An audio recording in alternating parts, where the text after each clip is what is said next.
Hi friends, ಇವತ್ತಿನ video ಮೂಲಕ ಎಣ್ಣೆ ಬದನೆಕಾಯಿ ಮಸಾಲೆ ಯಾವ ರೀತಿ ಮಾಡೋದು ಅಂತಂದ್ಬಿಟ್ಟು ತೋರಿಸ್ಕೊಡ್ತಾ ಇದ್ದೀನಿ.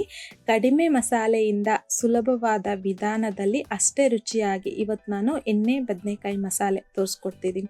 ಆಲ್ರೆಡಿ ನಮ್ಮ ಚಾನಲಲ್ಲಿ ಬೇರೆ ಬೇರೆ ರೀತಿಯಲ್ಲೆಲ್ಲನೂ ಎಣ್ಣೆ ಬದನೆಕಾಯಿ ಮಸಾಲೆ ತೋರಿಸ್ಕೊಟ್ಟಿದ್ದೀನಿ. ಲಿಂಕ್ಸ್ನೆಲ್ಲ ನಾನು ಕೆಳಗಡೆ ಡಿಸ್ಕ್ರಿಪ್ಷನ್ ಬಾಕ್ಸ್ನಲ್ಲಿ ಕೊಟ್ಟಿರ್ತೀನಿ, ತಪ್ಪದೆ ಒಂದ್ಸಲ ಚೆಕ್ ಮಾಡಿ. ಬನ್ನಿ ಇವತ್ತಿನ ವಿಡಿಯೋ ಮೂಲಕ ಕಡಿಮೆ ಮಸಾಲೆಯಿಂದ ಎಣ್ಣೆ ಬದನೆಕಾಯಿ ಮಸಾಲೆ ಯಾವ ರೀತಿ ಮಾಡೋದು ಅಂತಂದ್ಬಿಟ್ಟು ನೋಡೋಣ.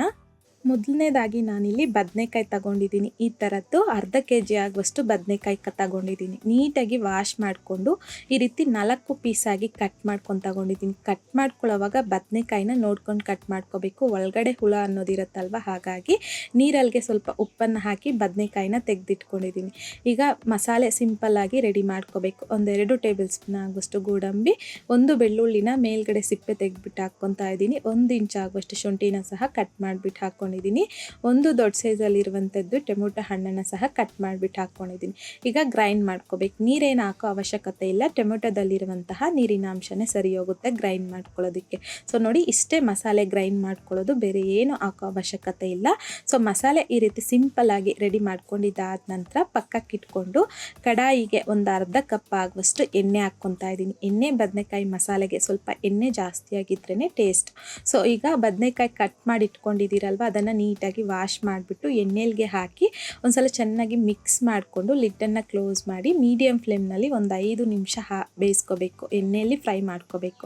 ಮಧ್ಯದಲ್ಲಿ ಒಂದ್ಸಲ ಮಿಕ್ಸ್ ಮಾಡ್ಕೊತ ಟೋಟಲ್ ಆಗಿ 5 ನಿಮಿಷ ಬದನೆಕಾಯಿನ ಎಣ್ಣೆಯಲ್ಲಿ ಫ್ರೈ ಮಾಡಿಕೊಂಡು ಲಿಡ್ಡನ್ನು ತೆಗೆದು ಒಂದ್ಸಲ ಮಿಕ್ಸ್ ಮಾಡಿ ಫ್ರೈ ಮಾಡ್ಕೊಂಡಿರ್ತಕ್ಕಂಥ ಈ ಬದನೆಕಾಯಿನ ಒಂದು ಪ್ಲೇಟಲ್ಲಿಗೆ ತೆಗೆದು ಪಕ್ಕಕ್ಕೆ ಇಟ್ಕೊಳ್ಳಿ. ಈಗ ಅದೇ ಎಣ್ಣೆಗೆ 1 ಟೀ ಸ್ಪೂನ್ ಆಗುವಷ್ಟು ಸಾಸಿವೆ ಸಿಡ್ದಾದ ನಂತರ 1 ದೊಡ್ಡ ಸೈಜಲ್ಲಿರುವಂಥದ್ದು ಈರುಳ್ಳಿನ ಸಹ ಸಣ್ಣದಾಗಿ ಕಟ್ ಮಾಡಿಬಿಟ್ಟು ಹಾಕ್ಕೊಂಡಿದ್ದೀನಿ. ಕರಿಬೇವನ್ನು ಸಹ ಹಾಕ್ಕೊಂಡು ಮೀಡಿಯಮ್ ಫ್ಲೇಮ್ನಲ್ಲಿ ಈರುಳ್ಳಿ ಈ ರೀತಿ ಗೋಲ್ಡನ್ ಕಲರ್ ಬರೋವರೆಗೂ ಫ್ರೈ ಮಾಡ್ಕೋಬೇಕು. ಫ್ರೈ ಮಾಡ್ಕೊಂಡಿದ್ದಾದ ನಂತರ ಗ್ರೈಂಡ್ ಮಾಡಿ ಇಟ್ಕೊಂಡಿದ್ರಲ್ವ ಶುಂಠಿ, ಬೆಳ್ಳುಳ್ಳಿ, ಗೋಡಂಬಿ, ಟೊಮೊಟೊ ಪೇಸ್ಟು, ಅದನ್ನು ಹಾಕ್ಕೊಂಡು ಒಂದ್ಸಲ ಮಿಕ್ಸ್ ಮಾಡಿಬಿಟ್ಟು ಲಿಡ್ಡನ್ನು ಕ್ಲೋಸ್ ಮಾಡಿ ಲೋ ಫ್ಲೇಮ್ನಲ್ಲಿ 2-3 ನಿಮಿಷ ಚೆನ್ನಾಗಿ ಫ್ರೈ ಮಾಡ್ಕೊಳ್ಳಿ. ಈ ಟೊಮೊಟೊಯಿಂದ ಎಣ್ಣೆ ಅನ್ನೋದು ಬಿಡ್ತಾ ಬರಬೇಕು. ಈ ರೀತಿ ಚೆನ್ನಾಗಿ ಮಸಾಲೆನ ಫ್ರೈ ಮಾಡ್ಕೊಂಡಿದ್ದಾದ ನಂತರ 1.5 ಟೇಬಲ್ ಸ್ಪೂನ್ ಆಗುವಷ್ಟು ಧನಿಯಾ ಪೌಡರ್, ಹಾಗೆಯೇ ಖಾರಕ್ಕೆ ತಕ್ಕಷ್ಟು 1 ಟೇಬಲ್ ಸ್ಪೂನ್ ಆಗುವಷ್ಟು ಚಿಲ್ಲಿ ಪೌಡರ್, ಅರ್ಧ ಟೀ ಸ್ಪೂನ್ ಆಗುವಷ್ಟು ಅರಿಶಿನ, 1/4 ಕಪ್ ಆಗುವಷ್ಟು ನೀರನ್ನು ಸಹ ಹಾಕಿ ಲೋ ಫ್ಲೇಮ್ನಲ್ಲಿ 2-3 ನಿಮಿಷ ಫ್ರೈ ಮಾಡ್ಕೊಳ್ಳಿ. ಮಸಾಲೆಯನ್ನು ಫ್ರೈ ಆಗಬೇಕಲ್ವ, ಹಾಗಾಗಿ ಸ್ವಲ್ಪ ನೀರನ್ನು ಹಾಕಿ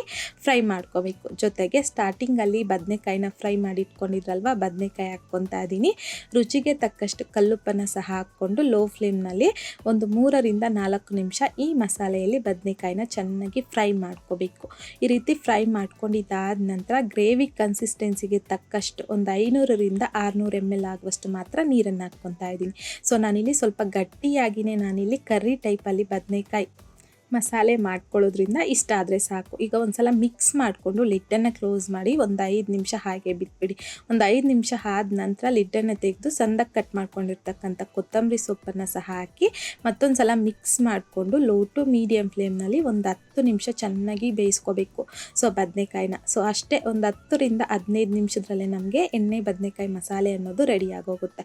ಸೊ ಈಗ ಫ್ಲೇಮ್ನ ಆಫ್ ಮಾಡಿಕೊಂಡು ನಾನಿಲ್ಲಿ ಗ್ರೇವಿ ಕನ್ಸಿಸ್ಟೆನ್ಸಿ ಅನ್ನೋದು ತೋರಿಸ್ತಾ ಇದ್ದೀನಿ ನೋಡಿ. ಕಡಿಮೆ ಮಸಾಲೆ ಹಾಕ್ಕೊಂಡ್ರೂ ಸಹ ಎಷ್ಟು ಗಟ್ಟಿಯಾಗಿ ಪರ್ಫೆಕ್ಟಾಗಿ ಎಣ್ಣೆ ಬದನೆಕಾಯಿ ಮಸಾಲೆ ಅನ್ನೋದು ರೆಡಿಯಾಗಿದೆಯೋ ಅಂತಂದ್ಬಿಟ್ಟು ಈ ರೀತಿ ಬಿಸಿ ಆಗಿರುವಂತಹ ರೈಸ್ಗಾಗಿರ್ಬೋದು, ಮುದ್ದೆಗಾಗಿರ್ಬೋದು, ದೋಸೆ, ಚಪಾತಿ ಎಲ್ಲದಕ್ಕೂ ಸಹ ಈ ಎಣ್ಣೆ ಬದನೆಕಾಯಿ ಮಸಾಲೆ ಕಾಂಬಿನೇಷನ್ನು ತುಂಬಾ ಚೆನ್ನಾಗಿರುತ್ತೆ. ಸೊ ಹಾಗಾಗಿ ಈ ವಿಧಾನದಲ್ಲಿ ನೀವು ಸಹ ಮನೆಯಲ್ಲಿ ಎಣ್ಣೆ ಬದನೆಕಾಯಿ ಮಸಾಲೆನ ಟ್ರೈ ಮಾಡಿದ್ದಾದ ನಂತರ ನಿಮಗೂ ಸಹ ಟೇಸ್ಟ್ ಯಾವ ರೀತಿ ಬಂತು ಅಂತಂದ್ಬಿಟ್ಟು ಮರಿದೇ ನನಗೆ ಕಾಮೆಂಟ್ ಬಾಕ್ಸಲ್ಲಿ ಕಮೆಂಟ್ ಮಾಡಿ, ಲೈಕ್ ಮಾಡಿ, ಹಾಗೆಯೇ ನಿಮ್ಮ ಫ್ರೆಂಡ್ಸ್ ಆ್ಯಂಡ್ ಫ್ಯಾಮಿಲಿ ಜೊತೆಗೆ ಶೇರ್ ಮಾಡಿ. ಮತ್ತಷ್ಟು ಈಸಿ ಆ್ಯಂಡ್ ಸಿಂಪಲ್ ಕ್ವಿಕ್ ರೆಸಿಪೀಸ್ಗೋಸ್ಕರ ದಯವಿಟ್ಟು ನೀವಿನ್ನೂ ನಮ್ಮ ಮೇಘಶ್ರೀಸ್ ಕಿಚನ್ ಚಾನಲ್ನ ಸಬ್ಸ್ಕ್ರೈಬ್ ಮಾಡಿಲ್ಲ ಅಂತಂದರೆ ಸಬ್ಸ್ಕ್ರೈಬ್ ಮಾಡಿ.